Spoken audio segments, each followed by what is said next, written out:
5.682.000 dibagi dengan liabilitas jangka pendek senilai 9.126.810.705.000 rupiah. Hasilnya adalah 0,012%, yang artinya tanpa persediaan kemampuan aset cepat dalam menutupi liabilitas lancar hampir tidak ada. Selanjutnya ada kas rasio. Karena ketergantungan yang terlalu tinggi pada pos-pos aset lancar yang kurang liquid, kelemahan kondisi likuiditas ini mencapai puncaknya pada hasil perhitungan kas rasio yang menyentuh angka ekstrim sebesar 0,05%. Dan dengan perhitungannya yaitu kas dan setara kas senilai 45.371.256.000 ditambah dengan investasi jangka pendek senilai 0 dibagi dengan liabilitas jangka pendek yaitu 9.126.810.705.000 rupiah dengan hasil 0,005%. Dan interpretasinya adalah kas dan investasi jangka pendek sangat tidak memadai terhadap liabilitas lancar.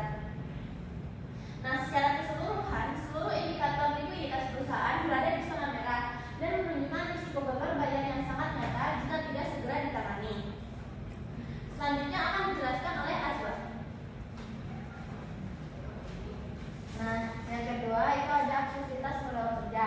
Jadi di PT Air Asia itu memperlihatkan adanya tekanan struktur yang sangat berat pada manajemen likuiditas operasional perusahaan. Nah, berdasarkan data posisi keuangan tersebut terjadi ketidakseimbangan ekstrim di mana liabilitas jangka pendek yang mencapai 9,12 triliun mendominasi secara mutlak atas total aset lancar yang hanya sebesar 433,44 miliar. Nah, kesenjangan yang melebar ini secara langsung membatasi ruang gerak operasional harian perusahaan dan menciptakan ketergantungan yang sangat tinggi terhadap perputaran arus kas cepat dari tiket penerbangan. Hasil lancar utama hanya ditopang oleh persediaan serta kas dan setara kas. Fleksibilitas perusahaan dalam mendanai beban operasional jangka pendek seperti biaya aftur dan perawatan armada berasal dari kondisi yang sangat rentan. Selanjutnya akan dijelaskan oleh Natasha Mulya. Oke, selanjutnya ada solvabilitas. Di sini melihat pada struktur permodalan perusahaan, tingkat risiko keuangan sangat tinggi akibat posisi modal yang tergerus berat. Nah, rasio utang terhadap ekuitas berada di angka negatif yaitu minus 1,605% yang berasal dari perhitungan dari solvabilitas debt to equity yang membagi total liabilitas dibagi dengan total ekuitas. Dan di sini ada total liabilitas sebesar 15.351.468.921 rupiah dibagi dengan total ekuitas sebesar minus 9.475.712.229 rupiah. Nah, ini hasilnya yaitu minus 1,605%. Nah, struktur modal sangat berisiko tinggi atau perusahaan mengalami defisit ekuitas atau negatif equity. Nah, yang menunjukkan bahwa perusahaan ini mengalami kondisi ekuitas yang negatif. Selanjutnya ada rasio utang jangka panjang terhadap ekuitas menunjukkan angka negatif sebesar minus 0,638% yang berasal dari perhitungan solvabilitas jangka panjang atau long term debt to equity. Nah, perhitungan ini berasal dari angka utang jangka panjang dibagi dengan total ekuitas. Di sini ada utang jangka panjang sebesar 6.024.520.763.18 rupiah dibagi dengan total ekuitas sebesar minus 9.475.775.712.229 rupiah yang menghasilkan minus 0,638%. Nah, utang jangka panjang ini tidak lagi tercover oleh ekuitas karena posisi modalnya yang bernilai negatif. Hasilnya menunjukkan bahwa utang jangka panjang perusahaan tidak lagi memiliki penyangga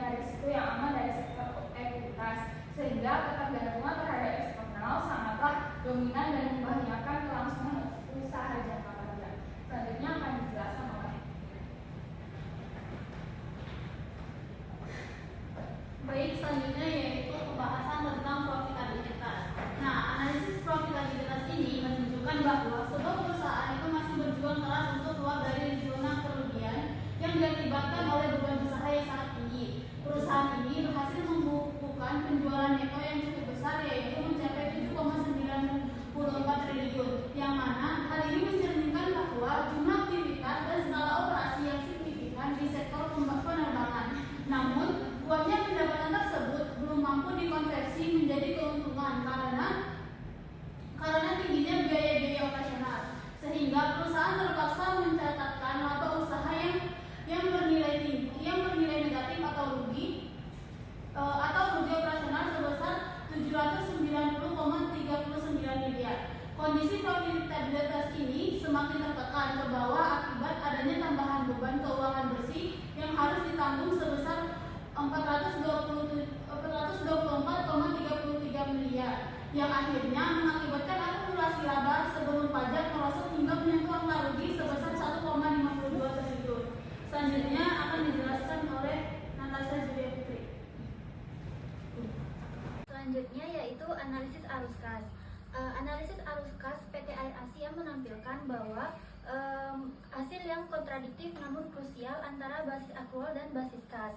Dari sudut pandang profitabilitas, rasio time interest earned mencatatkan hasil sebesar 4,589x, yaitu yang dihasilkan dari laba sebelum pajak ditambah beban keuangan dibagi beban keuangan, yang dimana laba sebelum pajak yaitu minus 1.524.194.719.330 ditambah minus 424.339.559.907 dibagi dengan beban keuangan yaitu sebesar minus 424.339.559.907 yang menghasilkan 4,589x. Nah, angka ini walaupun secara matematis bernilai positif, namun angka ini tuh merupakan hasil akibat dari perjumpaan dua nilai negatif, yaitu antara kerugian sebelum pajak dengan beban keuangan. Secara realitas, laba operasional ini perusahaan tidak memiliki kemampuan real untuk menutup beban keuangan yang berjalan. Perusahaan masih memiliki banyak kas untuk membayar bunga utang, tetapi kas tersebut masih sangat kurang jika dipakai untuk melunasi seluruh utang jangka pendeknya. Selanjutnya yaitu rekomendasi kredit yang akan dijelaskan oleh Chelsea. Selanjutnya ada rekomendasi kredit. Rekomendasi kredit utama yang diajukan bagi pihak bank atau kreditor adalah menolak pengajuan kredit baru atau melakukan penundaan dengan syarat restrukturisasi total. Kreditor disarankan untuk tidak memberikan fasilitas pendanaan tambahan tanpa adanya penjaminan aset tetap pihak ketiga yang likuid atau kolateral, atau tanpa adanya skema suntikan modal tunai dari pemegang saham pengendali atau korporat baru guna memperbaiki posisi ekuitas yang negatif. Pemantauan terhadap pergerakan arus kas operasi harus dilakukan secara mingguan dan langkah restrukturisasi utang yang lancar menjadi jangka panjang menjadi syarat mutlak yang tidak bisa ditawarkan jika perusahaan ingin mempertahankan kelangsungan usahanya atau going concern. Mungkin materi kita sampai sini